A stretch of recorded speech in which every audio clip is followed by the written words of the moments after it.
நீங்கள் உங்கள் வாழ்நாள் முழுவதும் கடுமையாக உழைத்து உங்களின் ஆசைகளையெல்லாம் சுருக்கிக் கொண்டு ஒவ்வொரு பைசாவாக சேமிக்கிறீர்கள் என்று கொஞ்சம் கற்பனை செய்து பாருங்கள். ம் ஆமா. ஒரு நடுத்தர வர்க்க மனிதரோட சாதாரண வாழ்க்கை அப்படிதானே இருக்கும். கண்டிப்பா. ஆனா உங்கள் எதிர்கால பாதுகாப்பிற்காக நீங்கள் அப்படி பொத்தி பொத்தி சேர்த்து வைத்த அந்த செல்வம் மறுமை நாளில் ஒரு கொடிய விஷம் கொண்ட முடியில்லாத ஒரு வழுக்கை பாம்பாக உருமாறி நிற்கிறது. ஓஹோ, கேட்கவே கொஞ்சம் பயமா இருக்கே. ஆமாம், அது உங்கள் கழுத்தை இறுக்கி நெரித்து உங்கள் தாடையை கவ்விக்கொண்டு நான் தான் உன் செல்வம், நான் தான் உன் புதையல் என்று சீறுகிறது. அதாவது கற்பனை செய்து பார்க்கவே கொலை நடுங்குகிறது இல்லையா? நிச்சயமா. இது ஏதோ ஒரு சாதாரண உருவகம் இல்ல. ஆமாம் நேரே, இது ஏதோ ஒரு திரைப்படத்தின் கற்பனை காட்சி அல்ல. இது ஒரு மிக கடுமையான எச்சரிக்கை. இன்று நாம் மேற்கொள்ளப் போகும் இந்த ஆழமான அலசலுக்கு உங்களை வரவேற்கிறோம். இன்னைக்கு நம்ம விவாதிக்க போவது சகோதரி அஸ்மா பின்த் ஷமீம் எழுதிய ஜகாத் பற்றிய 21 தவறான புரிதல்கள் அப்படிங்கிற ஒரு மிக முக்கியமான ஆவணத்தை பத்தி தான். சரி, இதை நாம் கொஞ்சம் விரிவாக பார்ப்போம். பலரும் ஜகாத் என்பதை, அதாவது நம்மிடம் கொஞ்சம் உபரி பணம் இருந்தால் ஒரு தர்ம பெட்டியிலோ போடும் ஒரு தர்மம் என்று நினைக்கிறார்கள். சரியா சொன்னீங்க. ஒரு டிப் பாக்ஸ் மாதிரி நினைச்சுக்கிறாங்க. ஆனா இஸ்லாமிய பார்வையில் அது எவ்வளவு பெரிய கட்டாய கடமை, அதை நாம் எவ்வளவு சாதாரணமாக எடுத்துக்கொள்கிறோம் என்பதை இந்த ஆவணம் தோல் உரித்து காட்டுகிறது. இங்கே மிகவும் ஆச்சரியமான விஷயம் என்னவென்றால், நாம் அன்றாடம் பின்பற்றும் பல விஷயங்களில், உதாரணத்துக்கு தொழுகை, நோன்பு போன்றவற்றில் எவ்வளவு துல்லியமாக இருக்கிறோமோ அந்த அளவுக்கு இந்த ஜகாத் விஷயத்தில் இருப்பதில்லை. கண்டிப்பா இருப்பதில்லை. பல தவறான எண்ணங்கள் சமூகத்தில் ஆழமாக வேரூன்றி இருக்கின்றன. அவற்றை உடைத்து உண்மையான தெளிவை நேயர்களுக்கு வழங்குவதே நமது இந்த உரையாடலின் முக்கிய நோக்கம். அதாவது, நான் தினமும் 5 வேளை சரியாக தொழுகிறேன், யாரிடமும் பொய் சொல்வதில்லை, ஆனா ஜகாத்து மட்டும் கொடுக்கவில்லை என்றால் என்ன பெரிய தவறு நடந்துவிடப் போகிறது என்று நினைக்கும் மனநிலை இன்றும் பலரிடம் இருக்கிறதில்லையா? முற்றிலும் உண்மை. இதுதான் முதல் மற்றும் மிகப்பெரிய தவறான புரிதல். தொழுகை எந்த அளவு முக்கியமோ அதே அளவு ஜகாத்து முக்கியம். இஸ்லாத்தின் 5 தூண்களில் இதுவும் ஒன்று. ஒரு கட்டிடத்தின் ஒரு முக்கிய தூணை மட்டும் இடித்து விட்டால் எப்படி இருக்குமோ அப்படி. ஆமா, இந்த ஆவணம் மிக தெளிவாக கூறுகிறது. ஜகாத்தின் அவசியத்தை மறுப்பவர்கள் இஸ்லாத்தின் அடிப்படையே மறுக்கிறார்கள், அவர்கள் காஃபிர் ஆகிறார்கள் என்று. ஓ, இது ரொம்ப தீவிரமான ஒரு நிலைப்பாடே. நிச்சயமா. வரலாற்று ரீதியாக பார்த்தால் முதல் கலீஃபாவான அபூபக்கர் அவர்கள் காலத்தில் நடந்த ஒரு நிகழ்வு இதன் எடையை புரிய வைக்கும். தொழுகையை ஏற்றுக்கொண்டு ஆனால் ஜகாத்தை கட்ட மறுத்தவர்கள் மீது அவர் நேராக போர் தொடுத்தார். ஒரு நிமிடம். ஒரு நாட்டின் ஆட்சியாளர் ஒரு குறிப்பிட்ட வரியை கட்ட மறுப்பவர்கள் மீது போர் தொடுக்கிறார் என்றால் அது எவ்வளவு பெரிய விஷயம்.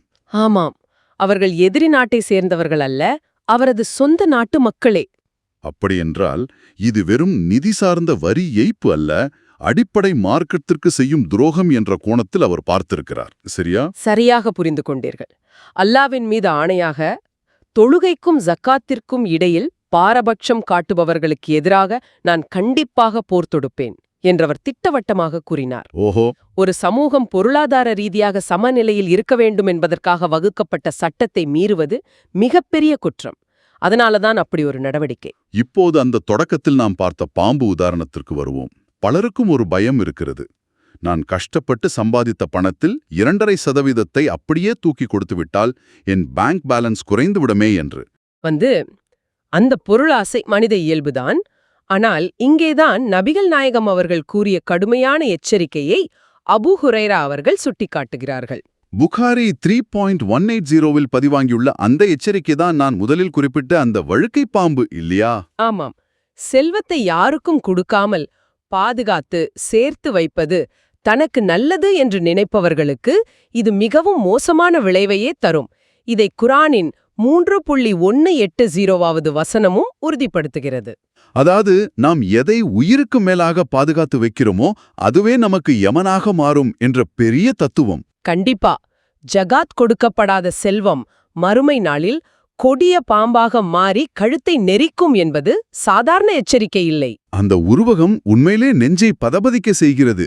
மேலும் இது ஏதோ வாழ்க்கையில் ஒருமுறை கட்டும் வரியும் அல்ல, இது ஒவ்வொரு வருடமும் நடக்கும் ஒரு ஆன்மீக தணிக்கை.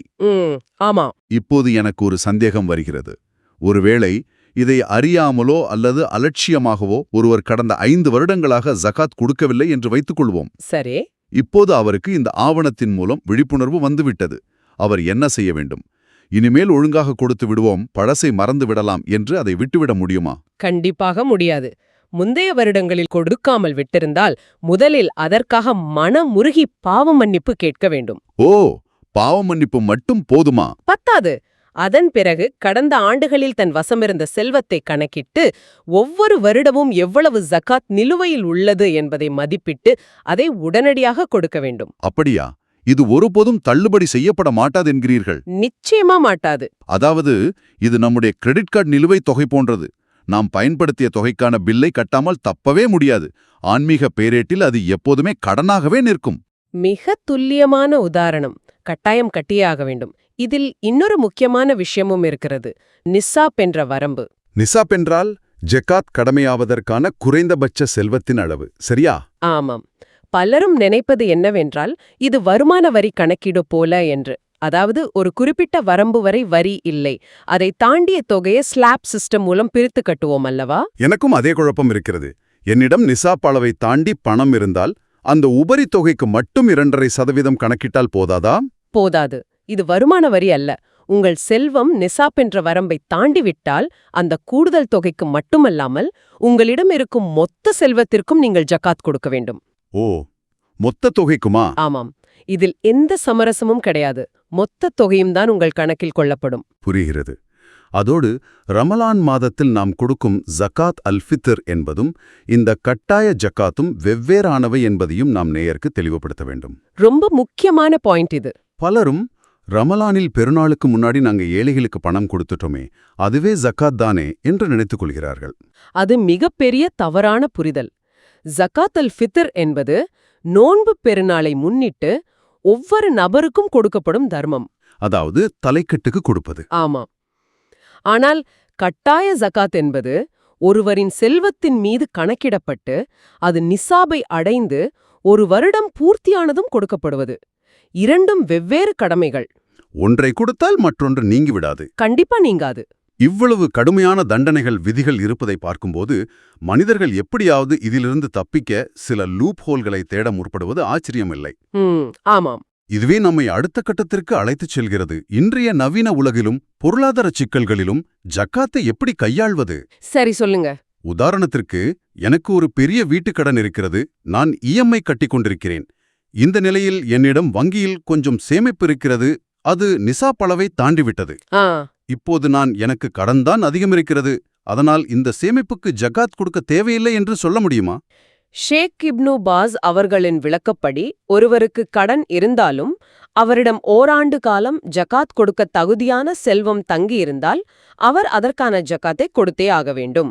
ஓ, கடனை காரணம் காட்டி தப்பிக்க முடியாதா? முடியாது. நபிகள் நாயகம் அவர்கள் ஜகாத் வசூலிப்பவர்களை அனுப்பும்போது இவர்களிடம் செல்வம் இருக்கிறது, அதே சமயம் இவர்களுக்கு கடன் இருக்கிறதா என்று விசாரித்துவிட்டு ஜகாத் வாங்குங்கள் என்று சொல்லவில்லை. செல்வம் இருக்கிறதா, ஜகாத் வாங்குங்கள் என்றுதான் கட்டளையிட்டார்கள். சரியா சொன்னீங்க. கடன் என்பது உங்கள் தனிப்பட்ட பொறுப்பு. அதை நீங்கள் எப்படி அடைக்கப் போகிறீர்கள் என்பது வேறு விஷயம். ஆனால் கையில் இருக்கும் செல்வத்திற்கான கடமையை நீங்கள் நிறைவேற்றியாக வேண்டும். இது எனக்கு ஒரு புதிய சிந்தனையை தருகிறது. இன்னொரு சுவாரஸ்யமான சூழலை சொல்கிறேன். சொல்லுங்க. நான் என் நண்பர் ஒருவருக்கு கணிசமான தொகையை கடனாக கொடுத்திருக்கிறேன். அவர் மிகவும் சிரமப்படுகிறார். அவரால் திருப்பித் தர முடியவில்லை. நான் என்ன செய்கிறேன் என்றால், அவரிடம் அந்த பணத்தை நீயே வைத்துக்கொள், எனக்கு தர வேண்டாம் என்று கடனை தள்ளுபடி செய்து விடுகிறேன். அதன்பின் தள்ளுபடி செய்த அந்த தொகையையே எனது இந்த வருட ஜகாத் கணக்கில் கழித்துக் கொள்கிறேன். ஓஹோ! இது எப்படி பார்த்தாலும் என் இடது பாக்கெட்டிலிருந்து பணத்தை எடுத்து வலது பாக்கெட்டில் வைப்பது போல, எனக்கும் சுமை குறைந்தது, அவருக்கும் உதவி செய்தது போலானதல்லவா? இது மேலோட்டமாக பார்க்க மிகவும் புத்திசாலித்தனமான செயல் போல தோன்றலாம். ஆனால் ஷரியத் அடிப்படையில் இது செல்லாது. நிஜமாவா? ஏன் செல்லாது? இதற்கான ஆழமான விளக்கத்தை ஷேக் இப்னு உதைமீன் மற்றும் ஷேக் அல்-இஸ்லாம் அவர்கள் தருகிறார்கள். நபிகள் நாயகம் அவர்கள் முஆத் பின் ஜபல் அவர்களை ஏமனுக்கு அனுப்பும்போது ஒரு வார்த்தையை கூறினார்கள். என்ன கூறினார்கள்? ஜகாத் என்பது பணக்காரர்களிடமிருந்து எடுக்கப்பட்டு ஏழைகளுக்கு கொடுக்கப்பட வேண்டிய ஒன்று. நீங்கள் கடனை தள்ளுபடி செய்யும்போது அங்கே நிஜமாகவே உங்கள் கையிலிருந்து வாங்குவதும் இல்லை, கொடுப்பதும் இல்லை. ஓ, அதாவது ஒருவரிடம் இருக்கும் பணத்தின் மீதான பற்றுதலை உடைத்து அதை தன் கைகளால் எடுத்து இன்னொருவர் கைகளில் கொடுக்கும் அந்த நேரடி செயல் மிக முக்கியமானது என்கிறீர்கள். ஆமாம், அந்த பிசிக்கல் ஆக்ஷன் ரொம்ப முக்கியம். வெறும் வாய் வார்த்தையாகவோ அல்லது காகிதத்திலோ கணக்கு நேர் செய்யப்படுகிறது, அவ்வளவுதான். அப்போ வெறும் காகித கணக்குகளை வைத்து சரிக்கட்ட முடியாது. நீங்கள் உங்கள் கடனை தள்ளுபடி செய்து அவருக்கு உதவி செய்யலாம், ஆனால் அதை உங்கள் ஜகாத் கணக்கிலிருந்து கழித்துக் கொள்ள முடியாது. மிகத் தெளிவான விளக்கம். இதுவே நீங்கள் ஒருவருக்கு கடன் கொடுத்திருக்கிறீர்கள், அந்த பணத்திற்கு நீங்கள் ஜகாத் கொடுக்க வேண்டுமா என்ற கேள்வி வரும்போது அதில் 2 சூழ்நிலைகள் உள்ளன. என்னென்ன சூழ்நிலைகள்? நீங்கள் கடன் கொடுத்த நபர் வசதியானவராகவும் கேட்டவுடன் பணத்தை திருப்பிக் கொடுப்பவராகவும் இருந்தால் அந்த பணம் உங்கள் கையில் இருப்பதை போன்றதுதான். எனவே வருடந்தோறும் அதற்கும் சேர்த்து நீங்கள் ஜகாத் கொடுக்க வேண்டும். சரி, வாங்கியவர் ஏழையாக இருந்தாலோ அல்லது இழுத்தடிப்போராக இருந்தாலோ அது உங்கள் கட்டுப்பாட்டில் இல்லாத பணம். அந்த பணம் மீண்டும் உங்கள் கைக்கு வந்த பின்னரே நீங்கள் ஜகாத் கொடுக்க வேண்டும். நியாயமான விதிமுறை. அடுத்து, என்னை போன்ற பலரும் கேட்கும் ஒரு பொதுவான ஆதங்கம். நான் அரசாங்கத்திற்கு நேர்மையாக வருமான வரி, ஜிஎஸ்டி எல்லாம் தவறாமல் கட்டுகிறேன். சரி, சம்பளத்திலிருந்து வரி பிடித்தம் போகத்தான் பணமே வருகிறது. இப்படி இருக்கும்போது நான் ஏன் மறுபடியும் ஜகாத் என்ற பெயரில் கொடுக்க வேண்டும்? நான் கட்டும் வரியே ஜகாத் கணக்கில் வராதா? அரசாங்கத்திற்கு கட்டும் வரிகள் ஒருபோதும் ஜகாத் ஆகாது. ஏனென்றால் ஜகாத் என்பது ஷரியத் சட்டப்படி குர்ஆன் குறிப்பிட்டுள்ள 8 வழிகளில் மட்டுமே செலவிடப்பட வேண்டும். அரசாங்கம் அந்த வரியை வைத்து சாலை போடலாம், பாலம் கட்டலாம் இல்லையா? ஆமாம். ஒருவேளை அரசாங்கம் உங்கள் வரியை ஏழைகளுக்கு கொடுத்தாலும் நீங்கள் அதை ஜகாத் என்ற எண்ணத்தோடு கொடுக்கவில்லை, சட்டத்தின் கட்டாயத்தால் கொடுத்தீர்கள். அதாவது அரசாங்கத்திற்கு செலுத்துவது குடிமகனின் கடமை, ஜகாத் என்பது ஆன்மீக கடமை. இரண்டும் வேறு வேறு பாதைகள். கண்டிப்பா. வரியையும் ஜகாத்தையும் ஒன்றாக குழப்பிக் கொள்ளக் கூடாது. அப்படியென்றால், என்னிடம் வங்கியில் ஒரு பெரிய தொகை இருக்கிறது. வங்கியில் வைத்திருப்பதால் அதற்கு வட்டி வருகிறது. ஆ, அந்த வட்டி பணத்தை எடுத்து நான் ஜக்காத்தாக கொடுத்து விடலாமா? என் அசல் பணம் குறையாமல் நான் என் கடமையை நிறைவேற்றியது போலாகுமே.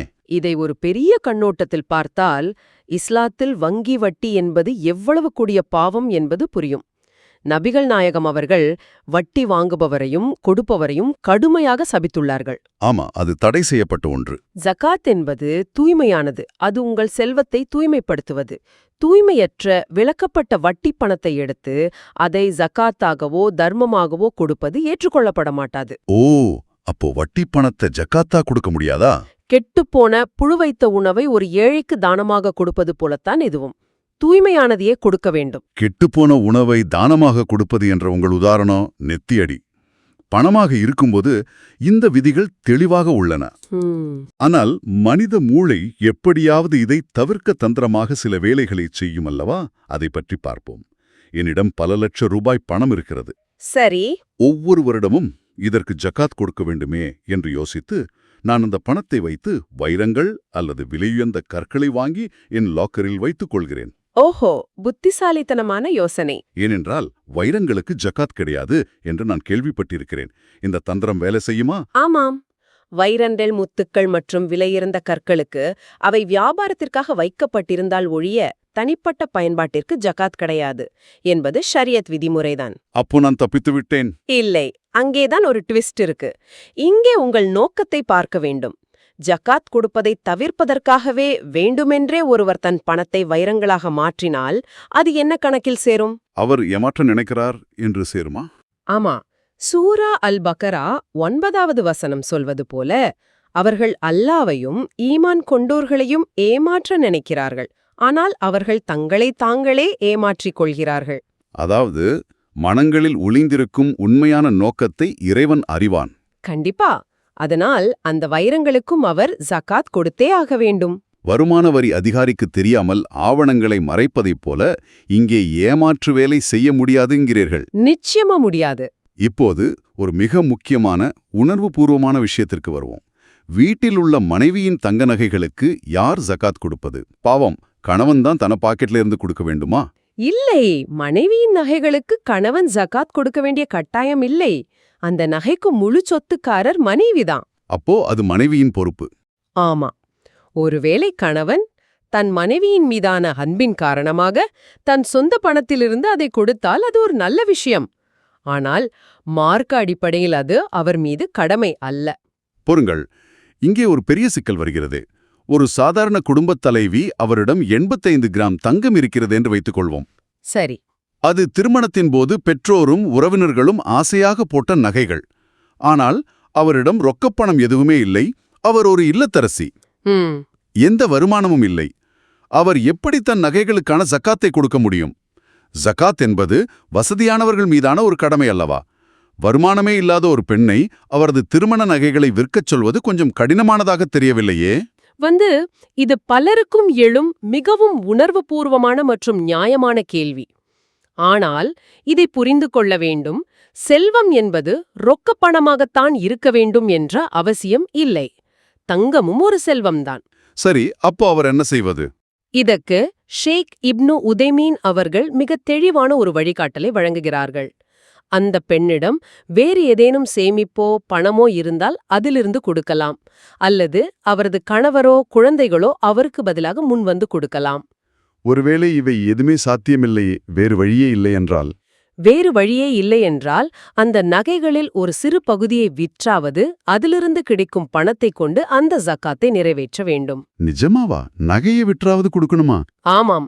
உணர்வு பூர்வமாக இது கடினமாக இருந்தாலும் என்னிடம் ரொக்கம் இல்லை என்பது கட்டளையை கைவிடுவதற்கான ஒரு சாக்கு போக்காக இருக்க முடியாது. இது எனக்கு உண்மையிலே ஒரு ஆச்சரியமான, அதே சமயம் கண்கள் திறக்கும் ஒரு விஷயமாக இருக்கிறது. அதாவது அந்த செல்வம் உறைந்த நிலையில் நகையாக இருந்தாலும் அதற்கான கடமை மறைந்து விடாது. கண்டிப்பா. உணர்வுகளை விட கட்டளைக்கு முதலிடம் கொடுக்க வேண்டும் என்பதை நேயர்கள் புரிந்து கொள்ள வேண்டும். சரி, ஜகாத்தை எப்படி, எதற்கு கணக்கிடுவது, எப்படிப்பட்ட தந்திரங்களை தவிர்க்க வேண்டும் என்று ஆழமாக பார்த்தோம். இப்போது அந்த பணம் யாருடைய கைகளுக்கு செல்ல வேண்டும் என்ற மிக முக்கியமான கட்டத்திற்குள் நுழைகிறோம். ஆமா, இது ரொம்ப முக்கியமான பகுதி. என் அப்பா அம்மா மிகவும் ஏழ்மையில் இருக்கிறார்கள், கஷ்டப்படுகிறார்கள். என் ஜகாத் பணத்தை அவர்களுக்கு கொடுத்து அவர்களை பார்த்து கொள்ளலாமா? கூடாது. தாய், தந்தை, மனைவி மற்றும் குழந்தைகளுக்கு ஜகாத் கொடுக்கக்கூடாது. ஏன்? அவர்கள் கஷ்டப்படுகிறார்களே. ஏனென்றால் அவர்களை பராமரிப்பது ஒரு முஸ்லிமின் அடிப்படை கடமையாகும். ஷேக் இப்னு பாஸ் இதை மிக தெளிவாக குறிப்பிடுகிறார். இதை சற்று சிந்தித்துப் பாருங்கள். சரி. உங்கள் பெற்றோரை காப்பாற்றுவது உங்கள் பொறுப்பு. உங்கள் பணத்திலிருந்துதான் அவர்களுக்கு உணவு, உடை கொடுக்க வேண்டும். அதை விட்டுவிட்டு ஏழைகளுக்கு சேர வேண்டிய ஜக்காத் பணத்தை எடுத்து உங்கள் பெற்றோருக்கு கொடுப்பது இறைவனின் பணத்தை எடுத்து உங்களின் சொந்த பில்லுகளை கட்டுவதற்கு சமமல்லவா? சரியா சொன்னீங்க. ஒரு கடமையைக் கொண்டு இன்னொரு கடமையை தட்டி கழிக்கக்கூடாது. அருமையான விளக்கம். இறைவனின் பணத்தை வைத்து நம்முடைய கடமையை செய்வது என்ற கோணம் மிக தெளிவாக புரிகிறது. அப்படியென்றால் ஏழையாக இருக்கும் அண்ணன், தங்கை, சித்தப்பா, அத்தை போன்ற உறவினர்களுக்கு கொடுக்கலாமா? தாராளமாக கொடுக்கலாம். சொல்லப்போனா வெளிநபர்களை விட ஏழையான உறவினர்களுக்கு கொடுப்பதுதான் மிகவும் சிறந்தது. ஓ, அதில்தான் அதிக நன்மை இருக்கிறதா? ஆமா. நபிகள் நாயகம் அவர்கள் கூறியுள்ளார்கள், ஏழைகளுக்கு தர்மம் செய்வது தர்மம் மட்டுமே. ஆனால் உறவினர்களுக்கு செய்வது தர்மமாகவும் அமையும், அதே நேரம் உறவை பேணுவதாகவும் அமையும். அப்போ இதற்கு 2 மடங்கான நன்மைகள் கிடைக்கின்றன. பெற்றோருக்கு கொடுக்க கூடாது, ஆனால் உறவினர்களுக்கு கொடுக்கலாம் என்ற வித்தியாசம் புரிகிறது. இன்னொரு கோணத்தில் சிந்திப்போம். கணவன் மனைவிக்கு கொடுக்கக்கூடாது என்று பார்த்தோம். ஒருவேளை கணவன் மிகவும் ஏழையாகவும் கடனாளியாகவும் இருந்து மனைவி வசதியாக இருந்தால் மனைவி தன் கணவனுக்கு ஜகாத் கொடுக்கலாமா? ஆமாம், கொடுக்கலாம். ஒரு மனைவி தனது ஜக்காத்தை ஏழையான தன் கணவனுக்கு கொடுக்கலாம். அப்படியா? அது எப்படி அனுமதிக்கப்படுகிறது? ஏனென்றால் இஸ்லாமிய பொருளாதார கட்டமைப்பின்படி கணவனை பராமரிக்கும் நிதிச்சுமையோ கடமையோ மனைவிக்கு இல்லை. இதற்கான வரலாற்று சான்றும் இருக்கிறது. ஓஹோ. அப்துல்லா இப்னு மசூத் அவர்களின் மனைவிக்கு நபிகள் நாயகம் அவர்கள் இதற்கு நேரடியாக அனுமதி அளித்துள்ளார்கள். உறவுகள் தாண்டி வெளியே வந்தால் முஸ்லிம் அல்லாதவர்களுக்கு இந்த ஜகாத் பணத்தை கொடுக்கலாமா? அவர்கள் மிகவும் ஏழைகளாகவோ மருத்துவ செலவுக்கு கஷ்டப்பட்டால்? பொதுவான தர்மத்தை, அதாவது சதகாலை, நம் சாதி மத பேதமின்றி யாருக்கு வேண்டுமானாலும் செய்யலாம். மனிதநேய அடிப்படையில் அவர்களுக்கு தாராளமாக உதவலாம். ஆனால் ஜக்காத் பணத்தை ஜக்காத் என்ற இந்த குறிப்பிட்ட நிதியை இஸ்லாத்தின்பால் ஈர்க்கப்பட்டவர்களைத் தவிர மற்ற முஸ்லிம் அல்லாதவர்களுக்கு கொடுக்கக்கூடாது. இது ஏதோ பாரபட்சம் அல்ல. பின்னென்ன? இது ஒரு சமூகத்தின் குறிப்பிட்ட ஒரு பொருளாதார கட்டமைப்பை பாதுகாப்பதற்காக உள்ள பிரத்யேக நிதி. அப்படியென்றால் அந்த ஜகாத் பணத்தை வைத்து சமுதாயத்திற்கு பயன்படும் வகையில் ஒரு பெரிய மருத்துவமனையோ ஒரு மசூதியோ கட்டலாமே. அது தனிநபரை விட நிறைய பேருக்கு தொடர்ந்து பயன்படுமே. பலரும் பொதுநல நோக்கில் இப்படித்தான் நினைக்கிறார்கள். ஆனால் அதுவும் கூடாது. என்னது, மசூதி கட்டக்கூடாதா? கூடாது. குரானின் அல் தௌபா அத்தியாயத்தின் 60வது வசனம் ஒரு தெளிவான வரம்பை நிர்ணயிக்கிறது. ஜக்காத் என்பது குறிப்பிட்ட 8 வகையினருக்கு மட்டுமே சென்று சேர வேண்டும். அந்த 8 வகைகள் யார் யார்? ஏழைகள், வறியவர்கள், ஜக்காத் வசூலிப்பவர்கள், இஸ்லாத்தின் பால் ஈர்க்கப்பட்டவர்கள், அடிமைகளை விடுவிப்பதற்காக கடனாளிகள், அல்லாஹுவின் பாதையில் போராடுபவர்கள் மற்றும் வழிப்போக்கர்கள். இவர்கள் மட்டும்தான் பயனாளிகள். ஓ, தனிநபர்களுக்கு மட்டும்தான் போய் சேர வேண்டும். ஆமாம். மருத்துவமனை கட்டுவதற்கோ மசூதி கட்டுவதற்கோ அல்லது குர்ஆன் அச்சிடுவதற்கோ இதை பயன்படுத்தக்கூடாது. மனிதர்களுக்கு நேராக போய் சேர வேண்டும். அப்போ ஒரு அனாதை இல்லத்திற்கு பணத்தை கொடுக்க கூடாதா? அங்கே நிறைய அனாதைகள் இருக்கிறார்களே. அந்த அனாதை இல்லத்தின் கட்டிட வேலைகளுக்கோ நிர்வாகச் செலவுகளுக்கோ மின்சார பில் கட்டவோ கொடுக்கக்கூடாது. சரி, அப்ப எப்படி உதவுவது? அந்த இல்லத்தில் இருக்கும் ஏழை அனாதைகளுக்காக நேரடியாக அந்த பணம் செலவிடப்படும். அவர்களின் உணவுக்கு உடைக்குச் செல்லும் என்ற உறுதியான நிலை இருந்தால் மட்டுமே அதை கொடுக்கலாம். ஆச்சரியமாக இருக்கிறது. இது ஏதோ கண்ணை மூடிக்கொண்டு பணத்தை அள்ளி வீசும் தர்மம் இல்லை.